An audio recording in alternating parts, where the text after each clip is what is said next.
Paulus sent an apology to Hitler for having suggested that the Sixth Army should surrender.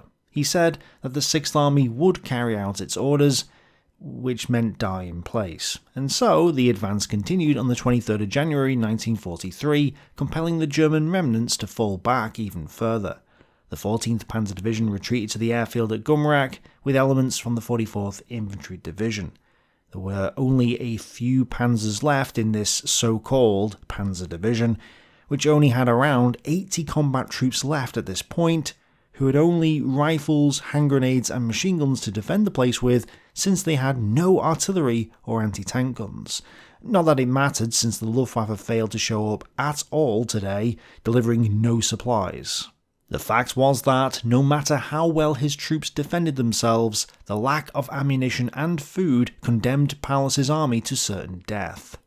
But Paulus did the best with what he had. Overnight to the 24th of January, he shifted forces around from the 24th Panzer, 60th Motorized, and Romanian 1st Cavalry Divisions to try and salvage the situation in the north, but it was a hopeless task. German resistance remained fierce as they fell back over the course of the day, yet there was no way of stopping Gumrak falling to the Soviet 21st Army. Many accounts say the airfield fell on the 23rd, but the airfield wasn't operational on the 23rd, and then the Soviets only took the area on the 24th, which accounts for the confusion. At Gumrak, the Russians found heaps of hard-frozen German soldiers' corpses that had been carried out on stretchers or planks from the House of the Dying. Themselves weak, the medical orderlies no longer wanted to hack out graves for the dead in the hard-frozen ground, and there were no more explosives available. With Gumrak gone, the only airfield left was the one at Stalingrad, which was completely inadequate for what was required. Worse, planes had been landing at Stalingrad over the past few days, most of them crashing upon doing so, as the ruined runway was too short. Not that it would matter anyway, because the Soviets were approaching now. The last aircraft took off from the Stalingrad airfield, taking some casualties and one Croatian legionary with them, but most of the wounded remained.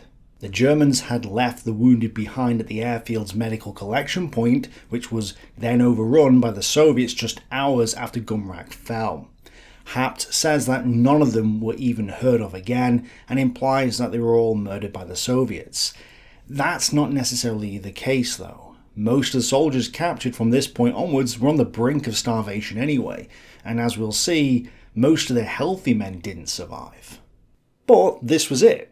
There were no more airfields, meaning that Paulus could only receive a handful of supplies via canister, and nobody could be brought in or out of the pocket. The remaining wounded had no chance, and neither did the remnants of Paulus's army. The airlift had officially failed, and Sixth Army was doomed. A veterinarian made a heart-rending decision about his horse, Law. Forced out of a balka towards the city, Herbert Wrench went to the Black Mare, led her into a tunnelled-out bunker, and tied her to a post. As Law stood patiently beside her master, Wrench patted her neck and gently stroked her emaciated flanks. When she turned her head to nuzzle his hand for food, he choked back a sob and ran away. His one hope was that the Russians would find her quickly and treat her with tenderness. Chirikov tried, but achieved no gains in the city, and decided to just sit on the defensive now and wait for the other armies to reach him. As Glantz explains, this was an admission that the 62nd Army was still incredibly weak after all the previous fighting, and wasn't much better off than the German 51st Army Corps. That said, the 57th and 64th Armies had reached the southern suburbs of the city and had taken part of the Minina suburb by the end of the day. So it's not like Chirikov really needed to keep attacking at this point, as the other armies were close now. On the 24th of January, Jaeger Regiment 54 even had 2 Russian deserters come in. They believed that they were surrounded, not the Germans, because their propaganda had constantly lied to them in the past. Hitler refused another request by Paulus to surrender, even though the Sixth Army Command had effectively lost control of their forces. In fact, Paulus reported that 5 of his divisions had been destroyed, one being wiped out prior to Operation Ring. They did report that the Romanian troops that they had were fighting fiercely, standing shoulder to shoulder with their German comrades, and they also reported that their wounded weren't being cared for, and all of them were starving. The patients received only one thin slice of stale bread per day. The doctors turned this into a sort of soup, which was hot and made it go a little further. 3,000 wounded lay dying in the tunnels of the Tsaritsa Balka, not necessarily of their wounds, but of typhus. Typhus started to spread among the wounded and the healthy, affecting 90% of the men by the time they entered the Soviet prisoner of war camps. This was especially bad since hardly any had been inoculated, and they didn't receive medical treatment during the siege. Put a pin in this because typhus will become an important factor in the aftermath of the battle. Unfortunately, on the 25th of January 1943, the 6th Army was unable to supply the Romanians with any rations at all, which would have devastating consequences on the next day. But for now, they continued to fight as the Soviets pushed on once more. In the north, the Germans still offered organised resistance, and it was decided to abandon Orlovka to the Soviets. Elsewhere, though, the Germans were basically routed as the chain of command and the units themselves broke apart. The 6th Army even lost communication with the 8th and 11th Army Corps, as well as the 14th Panzer Corps. These were thrown back in disorder through the hills west of the city centre. The 371st Infantry Division was hit on 3 sides and forced to withdraw across the Yelchanka River and railway line into the southern streets of Stalingrad. The suburbs of Yelchanka, Minina and Kuporozhnoye all fell to the Soviets by the end of the day. 3rd Motorized Division was offered surrender talks, but turned them down. And really the only force in 6th Army that hadn't collapsed was Zaylitz's 51st Army Corps, as Churykov's forces didn't attack on this day. The 6th Army announced, "The swastika flag is on the highest building of the inner city area, and the last fighting will be led under this symbol." In the apocalyptic conditions of the final weeks of January, the declaration of 6th Army Command and of individual commanders for the Führer and the swastika were merely bizarre attempts to lend meaning to what had lost all meaning. Paulus probably still had around 100,000 men left at this point, 22,000 of which were wounded, with another 20,000 frostbitten. Yes, almost half his army was incapacitated. There still remained several thousand Romanians and Russian Hiwis, and everyone was now crammed into, well, this one map, which is only a few miles in length. The state of the 6th Army at this point was disastrous. In general, there were no more experienced infantrymen. Equipment consisted solely of rifles and machine guns. Several positions did have an anti-tank gun, but these did not have sufficient ammunition. Some men were taking matters into their own hands, in what Colonel Adam describes as an epidemic of self-deletion. Often this was done with pistols placed to their temples, but several commanders approached their doctors asking for poison. On the operating table, we had to scrape lice off uniforms and skin with a spatula and throw them into the fire. We also had to remove them from eyebrows and beards where they were clustered like grapes. With the last hours at hand, wounded German soldiers in countless cellars asked for pistols. The lice that had lived on them for weeks quickly left the cooling bodies and moved like grey blankets to other beds. It was on this day that Manstein issued a gag order to stop people from discussing why the 6th Army had been abandoned to its fate. He didn't want anyone to blame him for the disaster. Stalin, on the other hand, congratulated his troops, telling them that in a period of 2 to 3 months they had advanced 400 kilometers, liberated numerous towns and cities, destroyed 102 Axis divisions, and had taken 200,000 prisoners. This truly was a stunning, if not hard-won, victory for the Soviets. But one city still remained to be taken: Stalingrad. Rokossovsky prepared for the final task. He understood that Paulus was out of ammunition at this point, and so decided that the best course of action was to link up with Chuikov, split the pocket in two, and then deal with the two Axis pockets separately. Chuikov would need to actually attack though, which was unfortunate given the weakened state of his forces. But Rokossovsky decided to launch his attack without any artillery preparation, which he hoped would give him the element of surprise. In reality, it didn't matter at this point whether the Germans were surprised or not, since they were in ruin anyway, but the tactic may have actually helped in some way. And on this evening, Seydlitz tried to convince Paulus to give in and surrender. Paulus, though, refused. Apparently, Paulus's tick on the right side of his face now extended from his jaw to his eyebrow, and the impression from the officers was that Paulus was no longer really in charge, having sunk into a deep depression. His chief of staff, Arthur Schmidt, was supposedly the one pulling the strings. The only problem is that we do have evidence that Paulus was making decisions, so this view should be taken with a grain of salt. Despite the fact that the Sixth Army was on the brink, Milch hadn't given up and threatened his wavering airmen with death if they didn't fly. As a result, 100 tons of supplies were airdropped into Stalingrad. This was helped by Major Freudenfeld, who had successfully set up a marked drop zone in the southern part of Stalingrad. Now, though, resistance made no sense to the troops, which is why so many were giving up. However, Paulus understood the strategic situation and knew he had to give the main front time to save itself. Paulus was thinking of Germany and his Führer. And yet, his Führer had already moved on.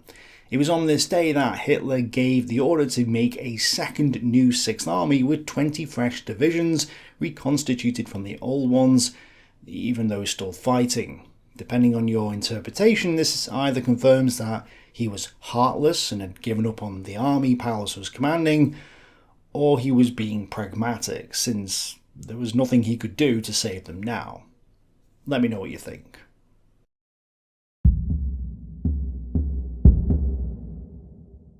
And on the 26th of January 1943, a Soviet force consisting of 2 Guards Rifle Divisions, 2 Heavy Guards Tank Regiments, and the 121st Tank Regiment were ordered to strike east and link up with Chuikov's forces in the region of the Red October village, namely with the 13th Guards and 284th Rifle Divisions. In the initial artillery bombardment, Paulus's headquarters came under fire, and he and Colonel Adam were sprayed with glass and other debris. Both Adam and Paulus were bleeding from their heads, but survived, and then received news that General Dreber had surrendered his division the day before. They also learned that General Stempel of the 371st Infantry Division had taken his own life after hearing that his own son, a lieutenant, was killed elsewhere in Stalingrad. At dawn, the Soviets struck. The 44th, 76th and 113th Infantry Divisions had no chance of stopping them, and as a result of not receiving rations, discipline could no longer be maintained in the Romanian 82nd Regiment.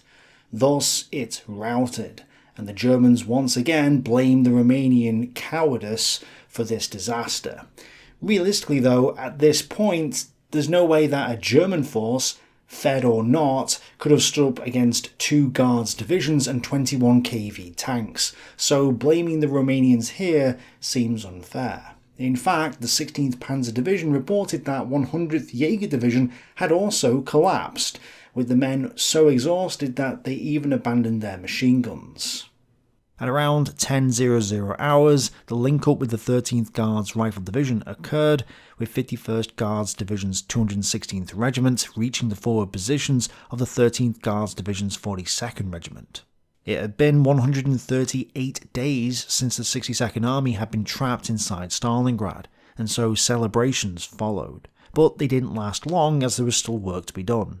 After about 11:20 hours after both sides fired off red flares to indicate where friendly lines were, another link-up with the 284th Rifle Division happened with the 52nd Guards Division. Again, celebrations were brief before the action resumed. In the south, the fighting continued as the Soviets advanced against fierce German resistance. At 0800 hours, Hartmann stood up in front of the Soviets and fired several rounds from his rifle. It wasn't long before he was shot in the head and instantly killed, in what had been a deliberate act by the general to avoid a dishonourable capture. Fritz Rosker of the 194th Infantry Regiment was promoted to Major General and now took over whatever was left of the 71st Infantry Division. Despite Hartmann's sacrifice, the grain elevator and the nearby train station were taken by the 64th Army. The remnants of the 4th Army Corps, especially the 71st Infantry Division, fought doggedly in house-to-house fighting against Tolbukin's and Shumilov's armies, but couldn't stop them reaching the Tsaritsa River by the evening.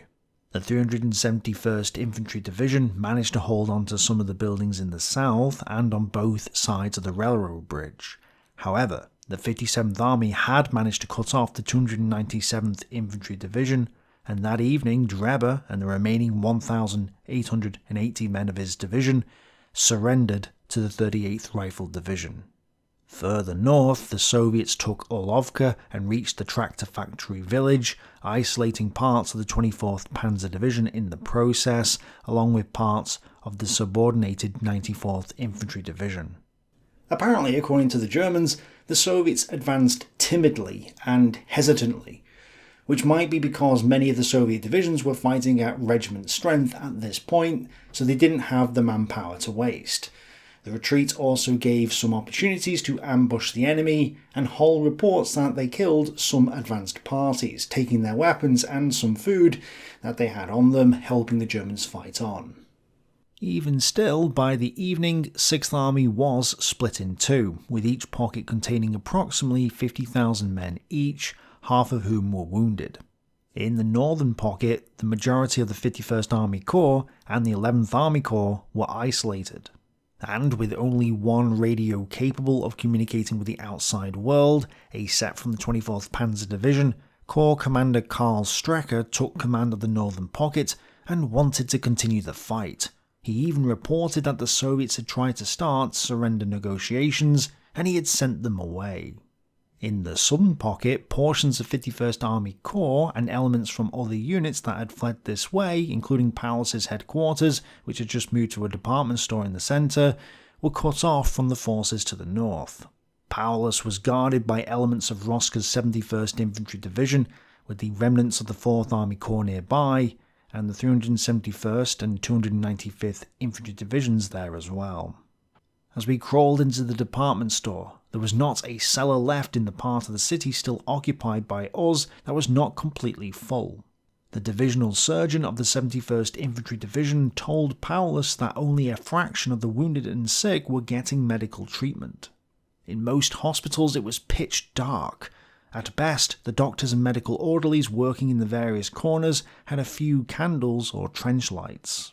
Thousands of German refugees had flooded into the city, and the cellars were now overcrowded. And it's worth noting that the German units weren't coherent structures anymore, but often mixed together into ad hoc formations, sometimes leaderless groups, which is why the symbols on the map are now little more than a rough guide to where the bulk of the men of each force was. Nonetheless, individual German leaders did manage to pull their men together sometimes and keep them fighting, which is noteworthy given the circumstances.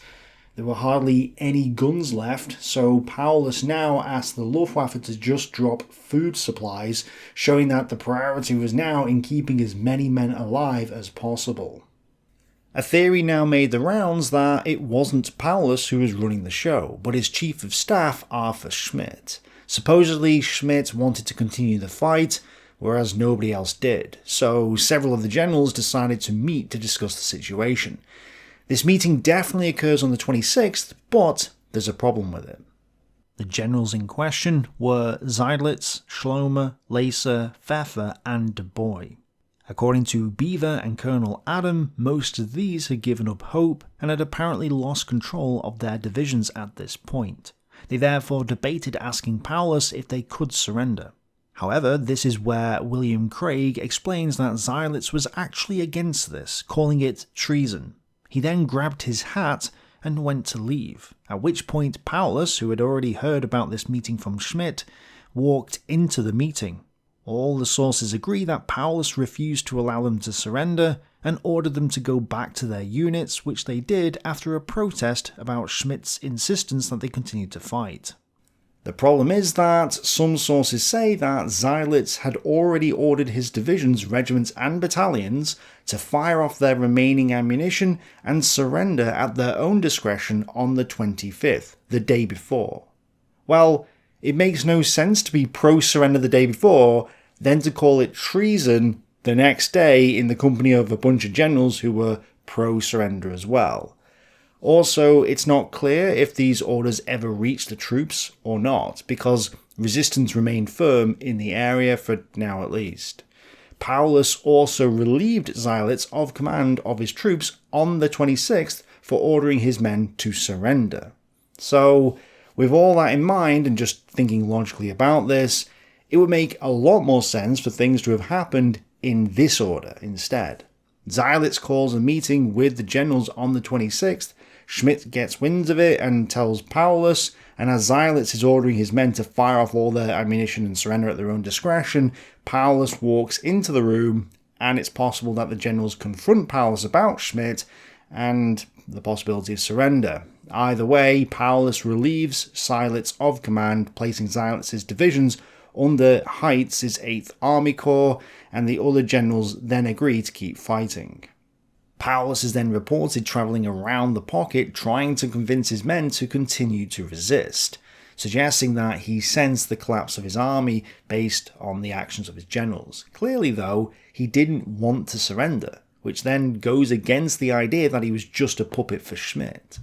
Paulus, of course, couldn't prevent individuals and small groups from giving up, especially when they'd run out of food or ammunition, but he was helped by General Heitz, who issued an order on this day that any soldiers surrendering or raising the white flag should be shot. So some wanted to surrender whilst others wanted to keep fighting. With all that said, I am also sceptical of this Paulus being a puppet of Schmidt narrative. Yes, Paulus had jaundice and a nervous tic and was probably depressed. Schmidt was also a strong character and was clearly wanting to keep the 6th Army going. However, it's clear that Paulus was taking action. He was ordering his men to keep fighting, and he refused to surrender, which is evidence pointing away from the conclusion it was Schmidt. Apparently, German soldiers and generals at this time believed that he was a puppet of Schmidt, so there might be a real historical basis for this viewpoint, but just because there were rumours doesn't mean it's true. Therefore, I remain sceptical. To me, and this is a speculative theory, it appears that Schmidt took the fall for Paulus, when in reality Paulus was equally as culpable. The narrative after the war was that the German generals had been innocent, it was all Madman Hitler's fault, so Paulus couldn't have been portrayed as a fanatical Nazi willing to fight to the end, since that would go against the idea that the German generals didn't buy into the propaganda. Thus, by making Schmidt the bad guy, not Paulus, this deflects the blame away from the German generals and whitewashes the German army. This may not have been what happened. Maybe Paulus was just a puppet, despite the evidence to the contrary. But if anyone is doubting this narrative, like I am, maybe this alternative explanation could fill the gap. Surprisingly, on the 27th of January 1943, the German forces at the Zaritsa River managed to repel most of the Soviet attempts to cross to the northern bank. Some of Shumilov's forces did get across, but didn't get very far because there were many German units in this area now, making the position a tough nut to crack. Clearing operations continued south of there though, with small German units continuing to hold out inside the ruins and houses and factories.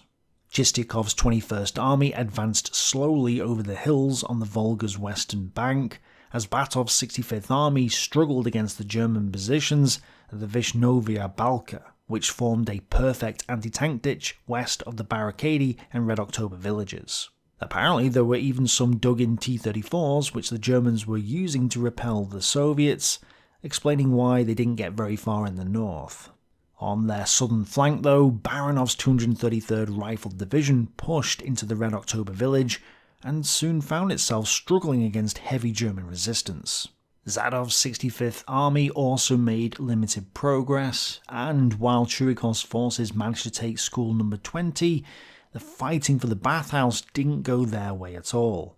After getting some men into it twice, they were forced back both times by German counterattacks.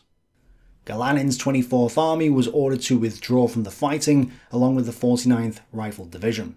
The other units of the army were transferred to the 65th and 66th Armies, and several units were withdrawn from the other armies as well, all for rest and refit. This is important because it shows that the Soviets wanted to rely more on artillery and tanks rather than waste infantry fighting a now obvious victory. Though some choose not to believe it, the Soviets didn't have unlimited manpower reserves, and so the aim of the game at this stage was to keep casualties to a minimum, which explains why Rokossovsky allowed his troops to rest several times during the offensive. Armed with the Stavka's clear guidance to conserve manpower, as well as his own keen understanding of how costly it would be to conduct a full-scale infantry assault against German hedgehog defences in the ruined buildings of a rubbled city, Rokossovsky deliberately conducted a slow and methodical reduction operation to avoid as many casualties as possible. It also made sense to pause and take their time because the Germans were on their last legs. The Soviets knew the Germans weren't receiving anywhere near enough supplies, were starving to death and were completely exhausted. So from Rokossovsky's perspective, there was no rush. The Soviets did want to pull troops away from Stalingrad to help out elsewhere, which meant that they couldn't just sit there waiting indefinitely, but they weren't in any hurry to end it. Even at their leisurely pace, the end was drawing near.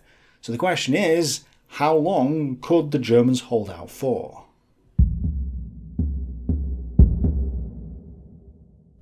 During the night of 27th to 28th of January 1943, Melchinger and 5 comrades undertook an attempt to break out of the pocket in his panzer. Since then, no sign of life from Melchinger or his 5 comrades. On the 28th of January 1943, food was now no longer being distributed inside the pocket, making an already catastrophic situation even worse for the Germans. What stockpiled rations remained with the units would no longer be given to the wounded or sick, only to the frontline troops in order to keep them going, which perhaps explains why so few wounded survived the battle. And it still wasn't great for the troops who weren't wounded.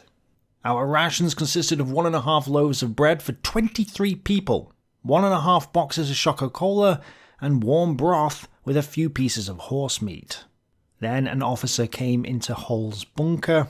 I was wounded and went to a hospital in Stalingrad. Everything is hopelessly overcrowded there. I was told to look for my unit and report myself there because they had no rations for me. I then set out and asked my way here, but no other unit was able to give me anything to eat. You cannot let me go hungry. A drop site had been established in the northern pocket, along with a radio link, and the Luftwaffe was attempting to send supplies there. But the 6th Army reported it couldn't locate Luftwaffe supply canisters, suggesting that many were either falling behind Soviet lines or were not being reported to powerless. The wounded were lying in the open, intermixed with the many dead. No one was available to take care of the wounded, and no one had the strength to remove the dead. The surgeons no longer had any medical supplies. At the central military garrison post, 3,000 wounded lay under a merciless wind that whipped through the building's shattered walls.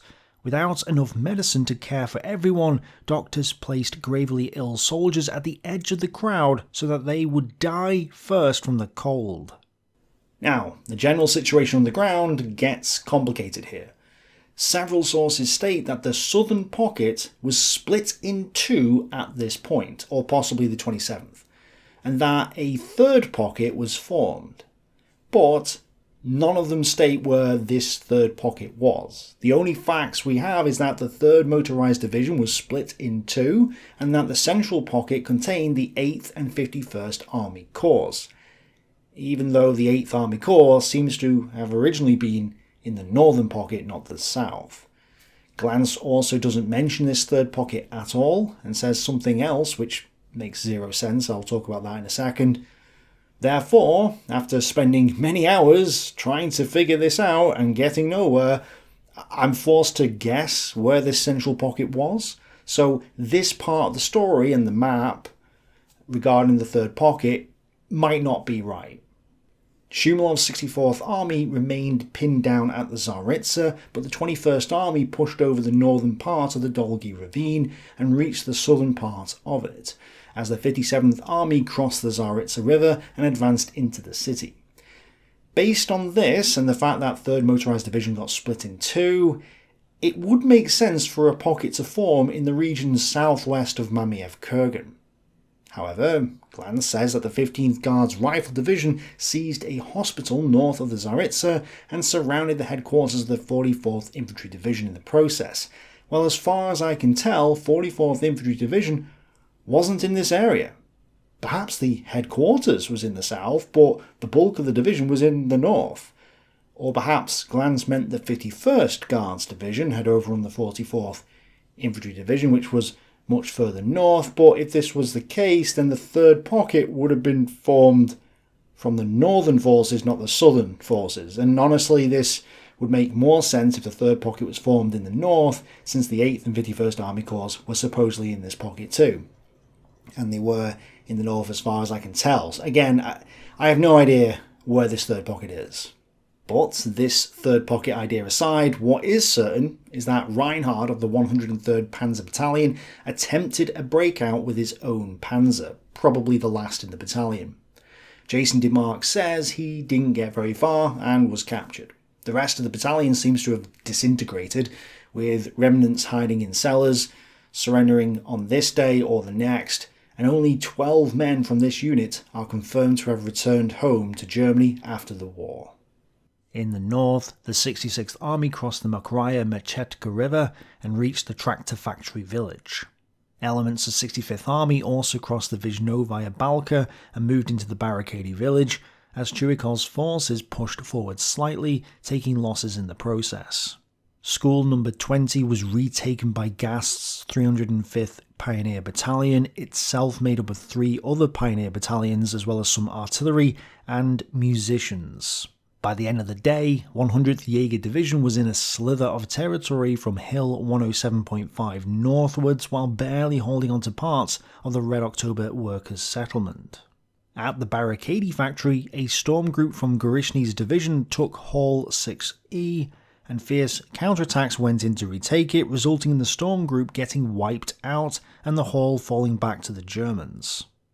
Overnight and into the 29th of January, Seydlitz Kurzbach now openly contemplated taking his own life. His orderly didn't wait and blew himself up with a grenade. And meanwhile, Schmidt was threatening potential deserters with the firing squad. While in private, he asked 2 officers, one a former Tsarist officer, about their experiences in the Soviet Union, probing them about the treatment they might receive after the surrender. In private, Schmidt's orderly pointed to a suitcase that Schmidt had packed, telling Colonel Adam that the Chief of Staff had prepared himself for capitulation. Also overnight, the headquarters of the 14th Panzer Corps was overrun by a surprise attack. General Schlomer was shot in the thigh and then captured alive not long afterwards. General De Boy was also captured along with several hundred of his men, and Army Group Don asked 6th Army if it had located the 100 tons of cargo that the Luftwaffe had claimed to have dropped. Although the answer is unknown, the fact that the question was asked indicated the existence of a serious problem. Estimates were that German troops recovered only 50% of these supplies. The Russians got their share too. The 64th, 57th and 21st Armies struck again, this time making decent progress against the collapsing southern pocket. There was an encirclement at the Red Barracks, consisting of remnants of several units, including the survivors of the Croatian Legion. And not long after the advance started, von Daniels made contact with Morozov of the 422nd Rifle Division and offered to surrender himself and his remaining 3,000 men. This was accepted, and von Daniels' 376th Infantry Division disbanded. Also taken prisoner was Lieutenant General Otto Rinaldi, the Chief of 6th Army's Medical Services. 64th Army finally managed to push across the Zaritsa and move into the buildings north of there, including portions of the flour mill where Dimitriu's Romanian 82nd Regiment made its final stand. That evening, the Soviets captured Dimitriu's adjutant, and negotiations started with the last cohesive Romanian unit. After the talks stalled, the Soviets threatened to fire their artillery and rockets at them, at which point Dimitriu and his men surrendered. The Romanian resistance at Stalingrad ended just after 9 PM that evening, although some Romanian commanders were with Paulus and would surrender at the very end. As a result of the collapse on this day, several staff officers from the 6th Army had been captured, and along with their Romanian prisoners, had revealed the location of Paulus's headquarters at the Univermag. Shumilov realised that he was now just 300 metres away from their ultimate prize, prompting him to move Bermakov's 38th Motorised Rifle Brigade between the 36th Guards and 29th Rifle Divisions, and ordering Bermakov to attack towards Paulus's headquarters the next day. Surprisingly enough, the northern pocket held firm against the 65th and 66th Armies, with the Soviets mainly conducting mopping up operations of German troops behind the lines. This was probably because the Luftwaffe were concentrating on delivering food to the northern pocket, as the sources even speak of hot food being delivered to the troops again. 62nd Army did attempt to attack though, and once again made no major progress against the 305th Infantry and 100th Jaeger Divisions, despite the latter being in a precariously exposed position. Ludnikov's regiments bled themselves white trying to take the school building, failing to do so. The only exception was Hall 6E again, which the Soviets managed to retake and reinforce with 4 45mm guns, allowing them to hold on this time.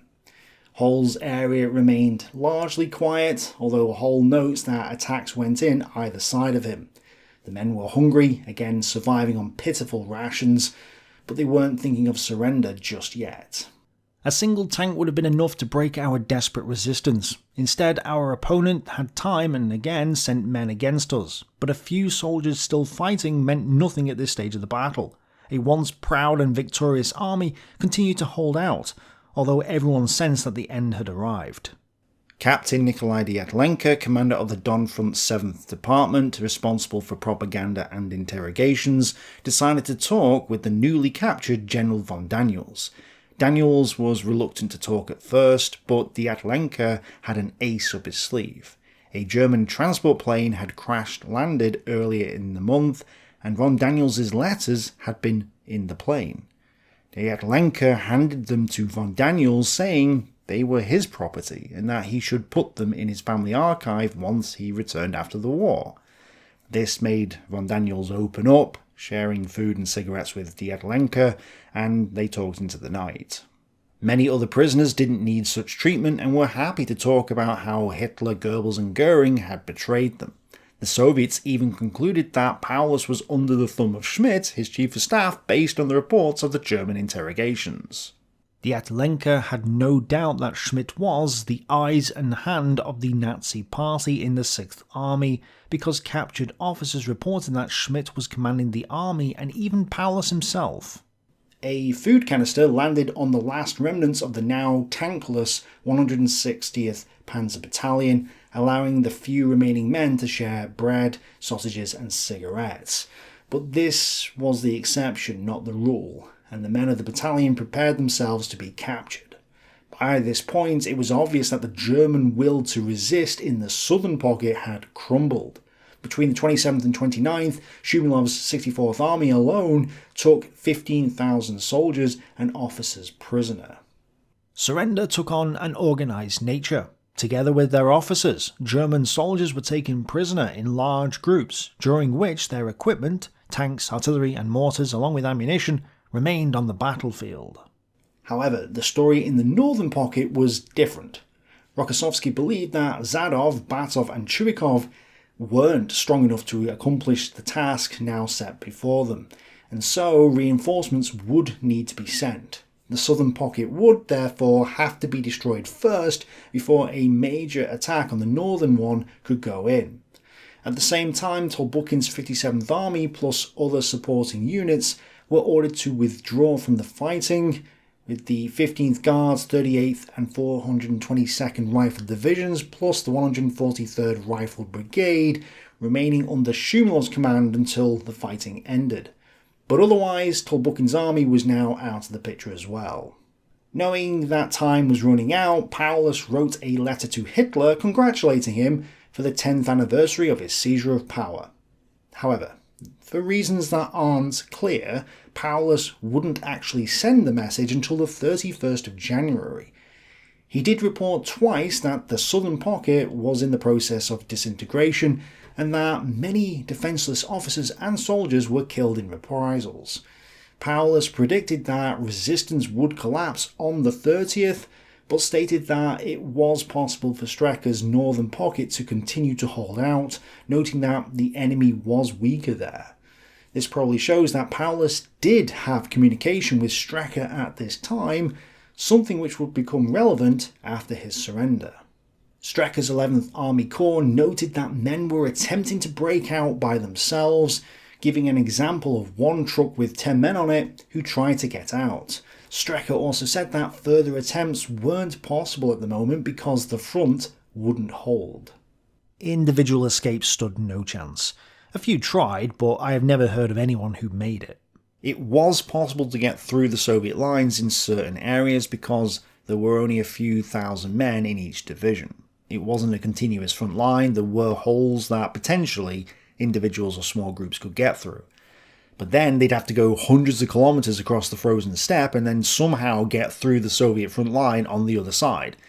Well, they didn't have the food, fuel or ammunition to do that, so their attempts were doomed from the start. Still, it shows just how unwilling some of the Germans were to give in. Some surrendered, but a lot did not. And that's another important reason why Paulus didn't just wave the white flag. Many who fought on to the end wanted to keep fighting. They wanted to resist. They wanted to fight to the last round, and often did. Some would continue to fight even after organised resistance was done, as we'll find out next time. Thanks for watching, bye for now.